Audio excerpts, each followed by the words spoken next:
Right now, a bill is moving through the Florida legislature that could make it illegal for you to say sugar is bad for you. Not because it's false, because the sugar industry doesn't want you saying it. Let that sink in for a second. Telling someone that sugar causes insulin resistance, that it drives fatty liver disease, that it feeds chronic inflammation, all of that could get you sued. Not because the science is wrong, but because a billion-dollar industry decided the science is inconvenient. And this isn't some conspiracy theory floating around the internet. This is a real bill with real legal language, backed by real corporate money. If it passes, it won't just affect sugar. It will affect your ability to question pesticides, herbicides, chemical fertilizers, water contamination, basically anything connected to industrial agriculture. And the scariest part? Most people have no idea it even exists. Let's break down exactly how this works, who's behind it, and why it should terrify anyone who cares about their health. Florida already has something on the books called a food disparagement law. You might have heard it called food libel. The original version was narrow.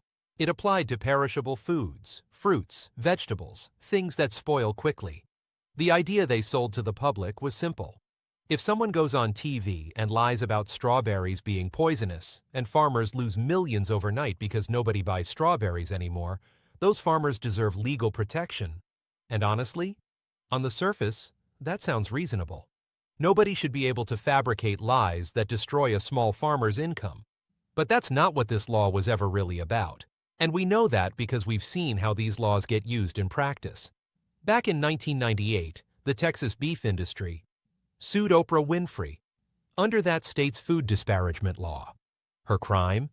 She had a guest on her show who discussed concerns about mad cow disease, and she said it made her not want to eat a burger again. That was it. That was the statement. She didn't fabricate data.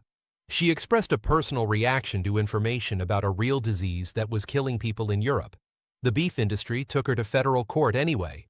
The trial lasted 6 weeks. She won, but only after spending over $1 million in legal fees and relocating her entire show to Texas for the duration of the trial. Now think about who can absorb that kind of hit. Oprah can. A scientist at a state university cannot.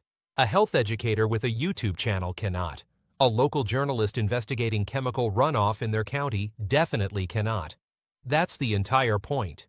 The system isn't designed to win cases. It's designed to make people stop talking. Investigative journalists dug into internal documents from large agriculture corporations and chemical companies. What they found was a strategy that had nothing to do with protecting family farms.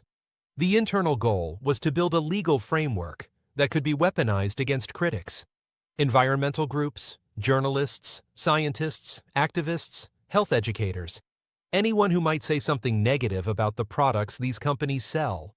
The strategy has a name. It's called chilling free speech. You don't actually have to win the lawsuit. You just have to make the threat of a lawsuit so expensive and so unpredictable that people stop talking, even when they're right, even when the evidence is overwhelming. The cost of defending yourself becomes the punishment. Think about that for a moment. You don't even have to lose the case. Just being dragged into court is enough to bankrupt most individuals. Legal fees stack up fast. Discovery processes take months. And during all of that, you can't talk about the issue publicly because your lawyers tell you it could hurt your case. Drop a comment if you think corporations should be allowed to sue you for telling the truth about what's in your food. Now here's where the new bill takes this from bad to catastrophic. The old law, the one already on the books, had one critical limitation. It only covered perishable foods. That word, perishable, kept the scope narrow. It meant the law applied to fresh produce, things with a short shelf life. It didn't cover processed foods. It didn't cover sugar. It didn't cover the chemicals sprayed on crops. The new bill removes the word perishable. One word. That's all it takes. By striking that single word from the legal text, the scope of the law quietly expands from fresh fruits and vegetables to every agricultural product. Sugar, corn syrup, soybean oil, high fructose corn syrup, all of the ingredients that dominate the ultra-processed food supply. But it doesn't stop there. The bill also adds a new phrase that most people will gloss right over. It extends protection to, quote, Any agricultural practice used in production. Read that again. Agricultural practice used in production. That means criticizing how food is grown is now potentially actionable. Pesticides? Protected. Insecticides? Protected. Fungicides, synthetic fertilizers, chemical runoff into drinking water, soil contamination? All of it now falls under the umbrella of speech that could be classified as disparagement. So imagine this scenario. A scientist publishes a peer-reviewed study showing that a specific pesticide is linked to neurological damage in children. Under this bill, the company manufacturing that pesticide could potentially sue the scientist for disparaging an agricultural practice. Not because the study was wrong, but because it hurt their bottom line. Or picture a health educator telling their audience that refined sugar drives insulin resistance, which it does. That's not opinion. That is established metabolic science backed by decades of research. Under this law, a sugar producer could argue that statement constitutes disparagement of their agricultural product. And now that educator is in court, paying legal fees, facing the possibility that if they lose, they also have to cover the corporation's attorney costs. That last part is worth pausing on. The bill includes a provision where the losing party pays the other side's legal fees. This is called a fee-shifting clause, and it fundamentally changes the risk calculation for anyone considering speaking out. For an individual going up against a company with a legal department that operates year-round, that's not a level playing field. That's a financial death sentence. You're not just risking your own legal costs. You're risking theirs too. A corporation can run up hundreds of thousands in billable hours, and then hand you the tab if you lose. Now you might be thinking, I don't live in Florida, this doesn't affect me. That's wrong, and here's why. Florida is one of the largest agricultural producers in the United States. Florida crops are sold in every state. Legal experts have warned that because Florida products enter interstate commerce, lawsuits filed under Florida law could reach across state lines. If you're a content creator in California talking about the sugar industry, and that sugar was produced in Florida, you could theoretically be pulled into a Florida courtroom. And even beyond the direct legal threat, there's the precedent problem. If Florida passes this bill and it survives legal challenges, other states will follow. Agricultural lobbying groups are already active in dozens of state legislatures. Florida becomes the test case, and then the template. 13 states already have some version of food disparagement laws on the books, but none of them are as broad as what Florida is proposing. None of them cover agricultural practices. None of them extend to non-perishable products. If this version passes, it becomes the new baseline that lobbyists push everywhere else. This is a playbook that has a name in legal circles. It's called weaponized defamation law. Some call it using litigation to silence criticism. The goal isn't to win every case. The goal is to create an environment where criticism becomes too expensive to risk, where the rational decision for any individual, any scientist, any journalist, any health educator, is to just stay quiet.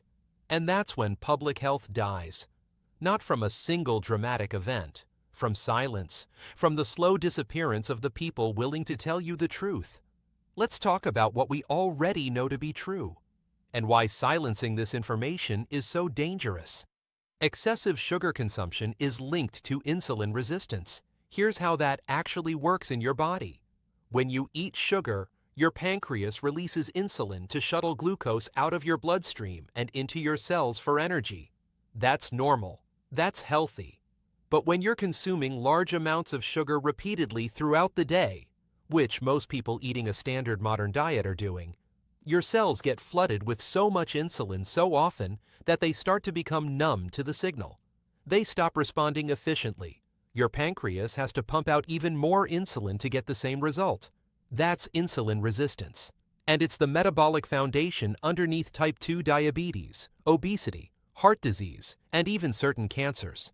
Sugar also drives non-alcoholic fatty liver disease.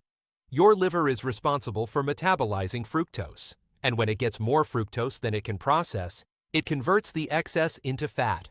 That fat accumulates in the liver itself. Over time, this leads to inflammation, scarring, and in severe cases, liver failure. This used to be a condition associated almost exclusively with heavy alcohol consumption. Now it's showing up in children. Kids who have never had a drink in their lives are developing fatty liver disease because of the amount of sugar in their diets. And then there's chronic systemic inflammation. Sugar triggers inflammatory pathways throughout the body, particularly through the production of advanced glycation end products. These are molecules that form when proteins or fats combine with sugars. They damage cells, accelerate aging, and promote the kind of low-grade, persistent inflammation that underlies nearly every chronic disease we're dealing with as a society. The connection between sugar and metabolic disease is not a fringe theory. It is supported by thousands of studies, endorsed by researchers at every major medical institution, and visible in the health outcomes of entire populations. Ultra-processed food, which relies heavily on sugar, refined seed oils, and chemical additives, is now linked to roughly 80% of chronic disease in developed countries. Heart disease, diabetes, obesity, certain cancers, autoimmune conditions. The evidence isn't subtle, it's overwhelming, and someone wants to make it legally dangerous to say that out loud. Think about the downstream effects for a second. Health influencers stop making content about sugar. Documentaries about industrial agriculture don't get funded because no distributor wants the liability. Independent scientists self-censor their findings to avoid legal threats. School nutrition advocates back off because their organizations can't afford lawyers. University researchers start avoiding certain topics entirely because their institutions won't back them against corporate legal teams. What fills that vacuum? Industry marketing. The same companies that spent decades telling you fat was the enemy while pumping sugar into everything. The same companies that funded studies designed to produce favorable results. The same companies that fought tooth and nail against putting added sugar counts on nutrition labels. In fact, the sugar industry literally paid Harvard scientists in the 1960s to publish research shifting blame for heart disease away from sugar and onto dietary fat. That wasn't a rumor. Internal documents from the Sugar Research Foundation proved it. They set nutrition science back by decades, and now they want legal tools to make sure nobody can call them out for it again. Those companies get to control the narrative, not through better science, through legal intimidation. And here's what makes this genuinely insidious. The bill is wrapped in language about supporting farmers, protecting agriculture, defending the people who grow our food. It sounds wholesome. It sounds like common sense. Most legislators voting on it probably haven't read past the summary. They see protect farmers and vote yes without understanding what they're actually enabling. But the farmers aren't the ones who wrote this bill. The farmers aren't the ones who will use it. The corporations that manufacture pesticides and process sugar are the ones with legal teams ready to file suits the day this becomes law. Small farmers don't sue health educators. Multinational agricultural conglomerates do. Florida already has functional defamation laws. If someone genuinely defames a farmer with false statements, legal recourse already exists. There is no gap in the law that needs filling. What this bill does is create a special class of legal protection for one of the most powerful industries on the planet. An industry that already spends millions on lobbying. An industry that has a documented history of suppressing science it doesn't like. They don't need more protection. They need more accountability. So what can you actually do about this? If you live in Florida, contact your state representative directly and tell them you oppose this bill. Look up their contact information. It takes 5 minutes. Call their office. A staffer will answer. Tell them you're a constituent and you oppose expanding food disparagement law to cover non-perishable products and agricultural practices. You can sign petitions that are circulating right now. You can share this information with anyone who will listen. And if you don't live in Florida, it still matters. Because the precedent set in one state bleeds into others. If this works in Florida, it will be introduced in Texas, in Iowa, in California. The playbook is already written. The only thing that stops it is enough people knowing about it and pushing back before it's too late. Pay attention to what your state legislature is doing.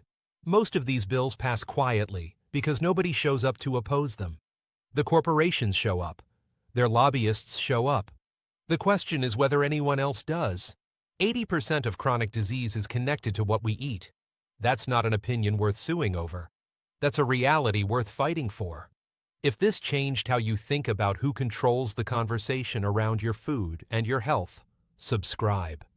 We cover what the health industry would rather keep quiet.